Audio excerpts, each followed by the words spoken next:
NDA വിപുലീകരണത്തോടെ UDF-ന്റെയും LDF-ന്റെയും ചങ്കിടിപ്പ് കൂടിയെന്ന് 2020 അധ്യക്ഷൻ Sabu Jacob. ഏകപക്ഷീയ വിജയം ഇക്കുറി കേരളത്തിൽ ആർക്കും ഉണ്ടാകില്ലെന്നും അദ്ദേഹം പറഞ്ഞു.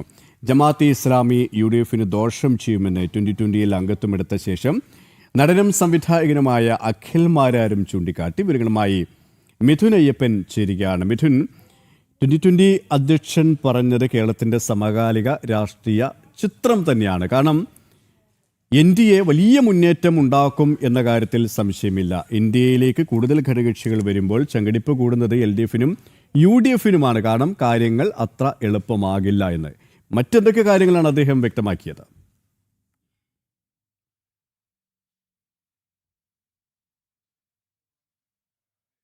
സുരേഷ്, ഇപ്പോൾ അടുത്തിടെ നടന്ന NDA നേതൃത്വ യോഗത്തിന് ശേഷം NDAയിലെ എല്ലാ ഘടകകക്ഷികളും വലിയ രീതിയിലുള്ള ആത്മവിശ്വാസത്തിൽ തന്നെയാണുള്ളത്. കാരണം ഇതിൽ ഈ നേതൃയോഗം NDA നേതൃയോഗം ഈ തെരഞ്ഞെടുപ്പിന് മുമ്പ് BJP എല്ലാം നേതൃയോഗം വിളിക്കാറുണ്ടെങ്കിലും ഒരു NDA നേതൃയോഗം എന്ന് വിളിക്കുന്നത് ഒരു പുതിയ കാര്യമായിരുന്നു. അത് ഒരു പരിശീലന ക്യാമ്പ് നടത്തുക എന്ന് പറയുന്നത് ഒരു പുതിയ കാര്യമായിരുന്നു. മാത്രമല്ല ഇത് അടുത്തിടെ ഏറ്റവും കൂടുതൽ കേരളത്തിൽ ഏറ്റവും കൂടുതൽ വിപുലീകരിക്കപ്പെട്ട ഏറ്റവും കൂടുതൽ ശക്തി ആർജിക്കപ്പെട്ട ഒരേ ഒരു മുന്നണി എന്ന് പറയുന്നത് NDA ആണ്. അങ്ങനെ നിരവധിയായിട്ടുള്ള പ്രമുഖരായിട്ടുള്ള ആളുകൾ മുൻ MLA-മാരെല്ലാം തന്നെ പാർട്ടിയിലേക്ക് എത്തുകയും പുതിയ കക്ഷികളെല്ലാം തന്നെ പാർട്ടിയിൽ ഈ ഒരു മുന്നണിയിലേക്ക് എത്തുകയും ചെയ്തിട്ടുള്ള ഒരു മുന്നണി എന്ന് പറയുന്നത് NDA മാത്രമാണ്. അതുകൊണ്ട് തന്നെ ഈ വരുന്ന തദ്ദേശ തെരഞ്ഞെടുപ്പിന് ശേഷം ലഭിച്ച സൂചനകളും ഒപ്പം തന്നെ ഒരു നിലവിലെ രാഷ്ട്രീയ സാഹചര്യങ്ങളും എല്ലാം തന്നെ വിലയിരുത്തുമ്പോൾ കേരള രാഷ്ട്രീയത്തിന് പുതിയ ദിശാബോധം നൽകുക NDA ആയിരിക്കും എന്നുള്ള കാര്യത്തിൽ തീർച്ചയാണ് ഉണ്ടായിരിക്കുന്നത്.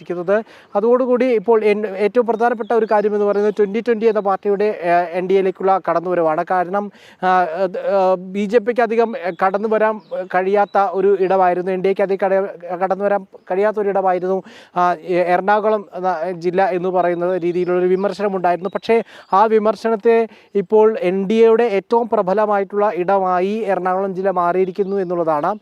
കാരണം നിരവധി തദ്ദേശ സ്ഥാപനങ്ങളിലും അതുപോലെ തന്നെ നിയമസഭാ മണ്ഡലങ്ങളിലെല്ലാം വലിയ രീതിയിലുള്ള സ്വാധീനമുള്ള കക്ഷിയായി NDA മാറിയിരിക്കുന്നു. അതുകൊണ്ട് തന്നെ ഒരു ഈസി വാക്ക് ഓവർ ഉണ്ടായിരുന്നു ഇടതുപക്ഷത്തിനും അതുപോലെ തന്നെ UDF-നും എല്ലാ ഘട്ടത്തിലും.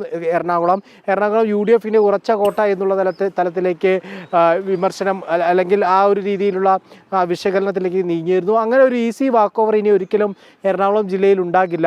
ശക്തമായിട്ടുള്ള മത്സരം തന്നെ ഇടത് വലത് മുന്നണികൾക്ക് എതിരായി അല്ലെങ്കിൽ അതിന് ബദലായി NDA ഉണ്ട് എന്നുള്ള രീതിയിലേക്ക് കാര്യങ്ങൾ ചെന്നെത്തിയിരിക്കുന്നു. അതുകൊണ്ട് തന്നെ അവരുടെ ഒരു ചങ്കിടിപ്പ് കൂടിയിരിക്കുകയാണ്.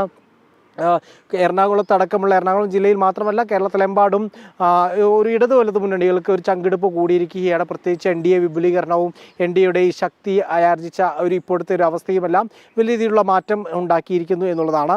ഒപ്പം തന്നെ ഇപ്പോൾ അടുത്തിടെ കഴിഞ്ഞ ദിവസമാണ് അഖിൽ മാരാറിനെ പോലുള്ള അഖിൽ മാരാർ ഇപ്പോൾ 2020 പാർട്ടിയുടെ ഭാഗമായത്. മാത്രമല്ല കഴിഞ്ഞ ദിവസം സാബു ജേക്കബ് കൂടുതൽ പ്രമുഖർ പാർട്ടിയിലേക്ക് എത്തുമെന്നും ചില പാർട്ടികൾ 2020-ൽ ലയിക്കാനുള്ള ചർച്ചകൾ തുടരുകയാണ് എന്നുള്ളൊരു സൂചന കൂടി നൽകിയിരുന്നു. ഈ ഒരു സാഹചര്യത്തിൽ അത്തരത്തിലുള്ള വലിയ രീതിയിലുള്ള മാറ്റം കേരള രാഷ്ട്രീയത്തിൽ NDAക്ക് ഉണ്ടാക്കാൻ സാധിക്കുമെന്നുള്ള വിലയിരുത്തലാണ് ഉണ്ടായിരിക്കുന്നത്. പാർട്ടി വലിയ രീതിയിലുള്ള ആത്മവിശ്വാസത്തിലാണ് ഉള്ളത്. ഒപ്പം തന്നെ തുടർന്നുള്ള ദിവസങ്ങളിൽ ഈ കഴിഞ്ഞ ദിവസം നടത്തിയ നേതൃത്വ ക്യാമ്പിൽ ആവിഷ്കരിച്ചിരിക്കുന്ന പദ്ധതികൾ, അതിൻ്റെ കർമ്മ പദ്ധതികൾ 140 മണ്ഡലങ്ങളിലും അത് പ്രാവർത്തികമാക്കിക്കൊണ്ടിരിക്കുകയാണ് എന്നാണ് സാബു ജേക്കബ് പറഞ്ഞിരിക്കുന്നത്.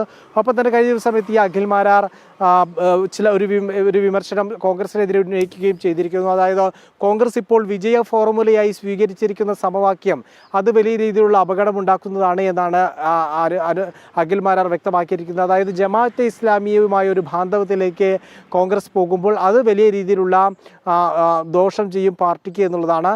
കാരണം ജമാഅത്തെ ഇസ്ലാമി പോലുള്ള ഒരു മതരാഷ്ട്രവാദത്തിന് അവരുടെ മതരാഷ്ട്രവാദം ഇപ്പോഴില്ല, അവർക്കില്ല എന്ന് പറഞ്ഞുകൊണ്ട് അവരെ വീണ്ടും കൂട്ടുപിടിക്കുമ്പോൾ അത് ദൂരവ്യാപകമായിട്ടുള്ള ഒരു പ്രത്യാഘാതം കോൺഗ്രസിനെ സൃഷ്ടിക്കുമെന്നുള്ള ഒരു വിമർശനമാണ് അഖിൽ മാരാർ നടത്തുന്നത്. ഏതായാലും ഏറ്റവും കൂടുതൽ ശക്തിയാർജിക്കപ്പെട്ട വിപുലീകരിക്കപ്പെട്ട ഒരു മുന്നണിയാണ് ഇപ്പോൾ കേരളത്തിൽ NDA. അതുകൊണ്ട് തന്നെ വരുന്ന തെരഞ്ഞെടുപ്പിൽ, നിയമസഭാ തെരഞ്ഞെടുപ്പിൽ വലിയ രീതിയിലുള്ള അട്ടിമറികൾ ഉണ്ടാക്കാൻ NDAക്ക് സാധിക്കും. ഭരണത്തിലേറാനുള്ള അല്ലെങ്കിൽ ഒരു വലിയ രീതിയിലുള്ള ഒരു ശക്തിയായി മാറാൻ NDAക്ക് കഴിയുമെന്നുള്ള ഒരു ആത്മവിശ്വാസം തന്നെയാണ് മുന്നണി സംവിധാനം എന്നുള്ള നിലയ്ക്കും അതുപോലെ തന്നെ 2020 എന്ന പാർട്ടിയും ഇപ്പോൾ പ്രകടിപ്പിക്കുന്നത്. ശരി, മിഥുനയ്യപ്പനാണ് വിശദാംശങ്ങൾ.